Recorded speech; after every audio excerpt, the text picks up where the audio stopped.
la Corée du Nord vient de faire basculer la crise dans une autre dimension. Particulièrement inquiets, Américains et Sud-Coréens ont décidé de ne pas rester les bras croisés.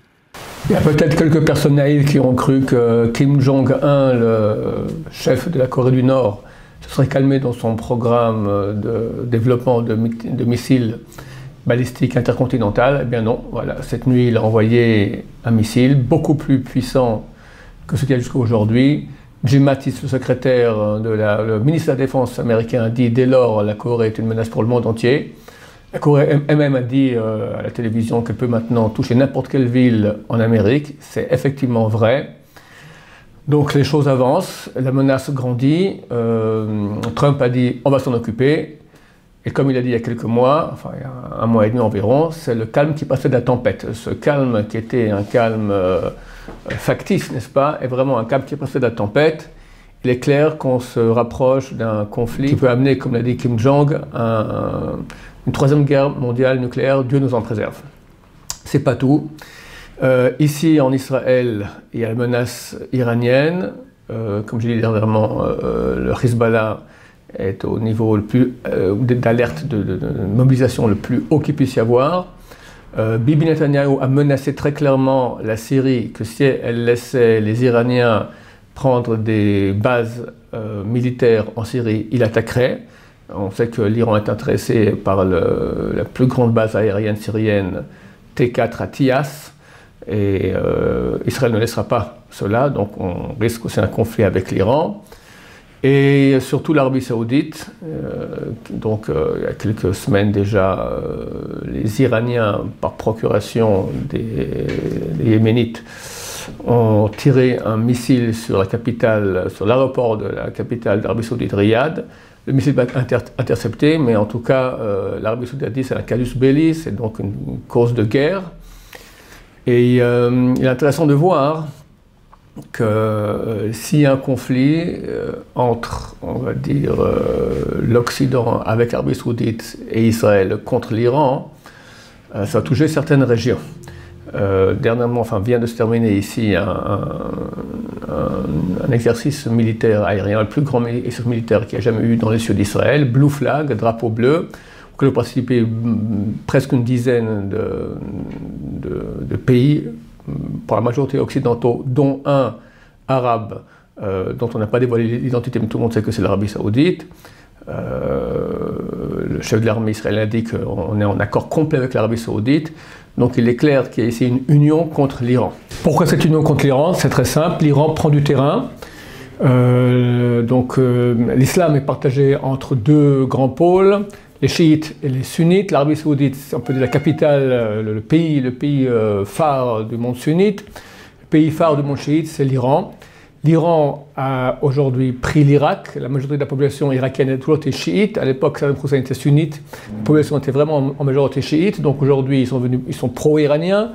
La Syrie est devenue aussi un satellite, on peut dire. Les armées régulières iraniennes sont déjà en Syrie. Au Liban, Hariri a démissionné, ou à moitié démissionné, parce que le pays est devenu dans les mains du Hezbollah, qui est sous commandement iranien chiite. Donc il y a le croissant chiite. En dessous, il y a Israël et l'Arabie Saoudite. Israël, Baruch Hashem, on va se défendre, mais l'Arabie Saoudite est un pays extrêmement riche, extrêmement vulnérable.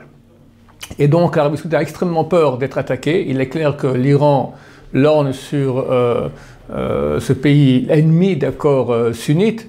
La haine qu'ils ont entre eux est plus grande que la haine qu'ils ont des Juifs, en tout cas du côté sunnite. L'Arabie Saoudite, qui ne nous aimait pas, qui a un temps financé les attentats ici en Israël, aujourd'hui elle est amie, on peut dire, avec Israël, contre leur ennemi, notre ennemi commun, l'Iran.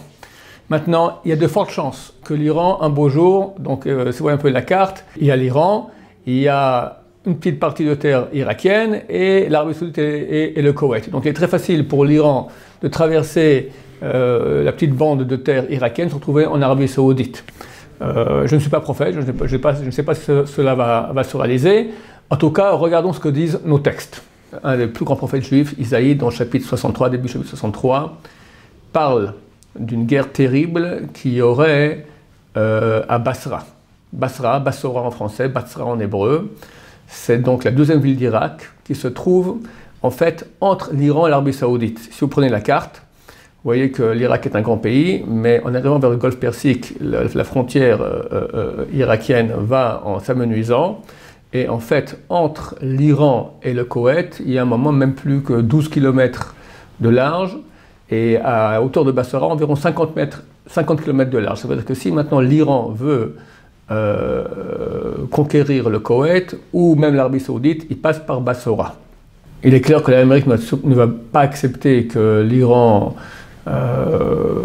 conquisse le Koweït ou l'Arabie Saoudite, donc ils vont certainement attaquer.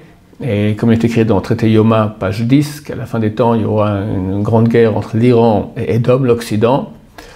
Donc ces choses sont extrêmement proches. Et le prophète dit que Dieu vient de Bassora, il vient comme ça de Édom et de Bassora. Donc on parle maintenant de l'Occident et de cette ville-là irakienne qui est à la frontière entre l'Iran et l'Arabie Saoudite. Et il vient ses habits rougis de sang. On demande qu'est-ce que c'est, pourquoi tes habits sont rouges ainsi. Il dit parce que il y a eu une guerre terrible là-bas et le sang de toutes les personnes qui sont mortes là-bas a rejailli sur mes habits. Et c'est écrit dans le premier verset de cette prophétie que Dieu vient annoncer la Géoula. Rav Loshi vient annoncer. Donc nous pensons que nous sommes très très proches de Géoula. Tout événement nous montre en tout cas que nous sommes devant des événements grandioses.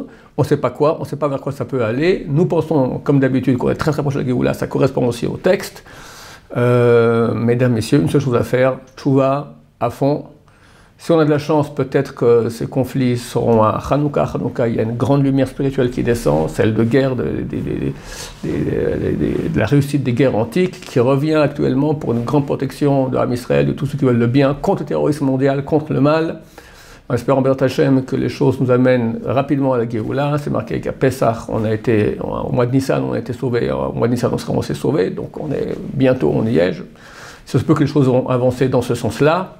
En tout cas, pour nous, on ne sait pas quand viendra la Géoula, mais c'est proche, c'est clair. Il faut continuer à faire tchouva, faire tchouva aux autres, prier Hachem, beaucoup. Commençons à prier déjà maintenant, inutile d'attendre qu'on ait des missiles qui nous tombent sur la tête.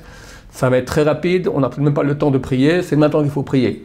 Hachem, protège ton peuple, protège tous ceux qui veulent le bien dans le monde. Amen Géoula Berachamim, en miséricorde, sans effusion de sang, sans chimique, sans bactériologique, sans nucléaire. Et que si jamais, Chas Shalom, à Dieu ne plaît, ces choses-là doivent avoir lieu, que nous soyons sauvés, que tous les hommes, les êtres humains qui veulent le bien, qui veulent le dévoilement de Dieu et veulent la fin du mal, soient sauvés. Il faut prier beaucoup, beaucoup, beaucoup.